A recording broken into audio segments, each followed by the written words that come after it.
Alright guys, so the first thing that we're going to need for our chili is 4 medium russet potatoes peeled and cubed into small cubes like this.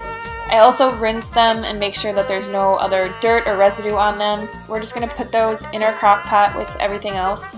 Next, we are going to need 2 to 3 cans of diced chopped tomatoes. You can buy these in the store. This is just ones that my parents make, so I just use this because it's cheaper and easier.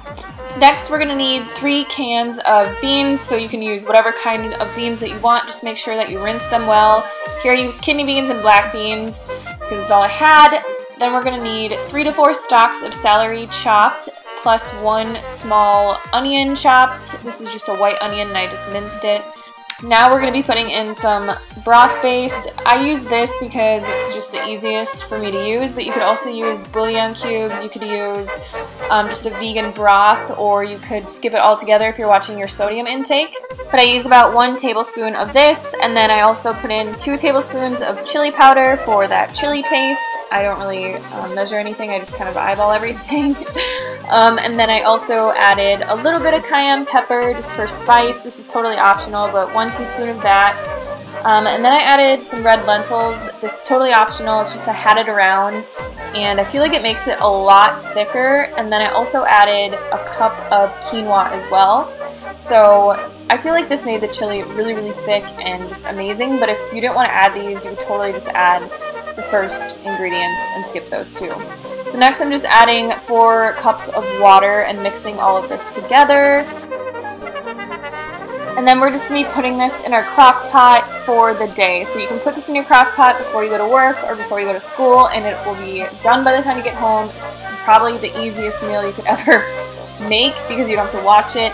But if you're short on time, you can also put this in your crock pot on high and it will just cook a lot faster, and it'll only take about 2 to 3 hours. But I always just put it on low for about 10 hours and it comes out perfect every time. So I'm just adding a little bit more water. If you're at home, you'll want to check it maybe midday just to make sure, especially if you added extra lentils and quinoa, because it'll soak up more water. But if you didn't, you should be fine. But just check it during the day and just make sure that there's enough water in it to completely absorb everything. So now I'm just plating this. I like to eat chili over rice because carbs on carbs on carbs, and it also just tastes a lot better. To me, it like soaks in all of the extra moisture and it just really makes everything really creamy and amazing, so I always just put it over brown rice. But you could eat it plain, you could put it in taco shells, you could eat it cold in lettuce cups, you could do really whatever you want with this. But yeah, so I hope that you guys enjoyed this video. For the full recipe, go to the first link in the description box. We wrote it out on our website for you. There's also a printable PDF or you can take with you when you're shopping so that you can get all the ingredients. And I hope that you guys enjoyed this video, and I hope that you enjoy your chili. For other recipes and free tips, go to our website at rawtillwhenever.com. Thank you, bye!